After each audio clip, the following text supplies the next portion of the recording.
À propos d'environnement, Paris redécouvre la Seine, non pas comme lieu de promenade, mais comme lieu de transport. Une chaîne de supermarchés annonce qu'elle fera désormais ses livraisons par bateau. Il est question aussi de relancer les bateaux-bus. Diego Garcia, Stéphane Guillemot, Soigny Thiebaud. Sur cette péniche, en silence et presque sans pollution, l'équivalent de 26 poids lourds. Plus de 200 tonnes de marchandises qu'une chaîne de supermarchés achemine chaque jour depuis sa plateforme logistique en Seine-et-Marne jusqu'au cœur de Paris. À 5 heures du matin, les containers de produits alimentaires sont directement fixés sur les camions, qui en quelques minutes traversent les rues désertes de la capitale pour livrer les magasins. Rapide, pratique, pas d'embouteillage. Tout cela grâce à la Seine. La Seine est aujourd'hui la seule infrastructure de transport qui n'est pas saturée pour entrer dans la capitale.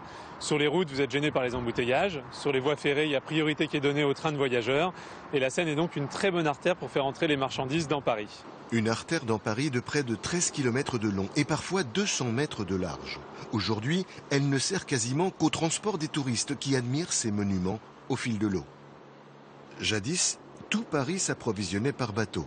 Vin, blé, poissons, charbon de bois, jusqu'à l'arrivée du chemin de fer à la fin du 19e siècle. Aujourd'hui, il s'agit de reconquérir la Seine, pour les marchandises, mais aussi pour les passagers. J'apprécierais beaucoup de pouvoir me balader, pour mes transports, pour mes besoins, on va dire, mais en même temps de profiter de l'agrément de se promener sur la Seine. Ce serait, je pense, une très bonne idée. On va passer d'un mode de transport à un autre, tout comme aujourd'hui on passe du métro au Vélib, quand il pleut on retourne dans le métro, voilà. Il y a bien eu en 2008 l'expérience de ces navettes fluviales baptisées Voguéo. Un échec. Seules quelques stations dans l'est de Paris étaient desservies et très mal indiquées. Aujourd'hui, un nouveau projet est à l'étude pour 2013. Il vise des millions de passagers avec une trentaine d'escales, des Hauts-de-Seine au Val-de-Marne et un abonnement, comme pour le métro.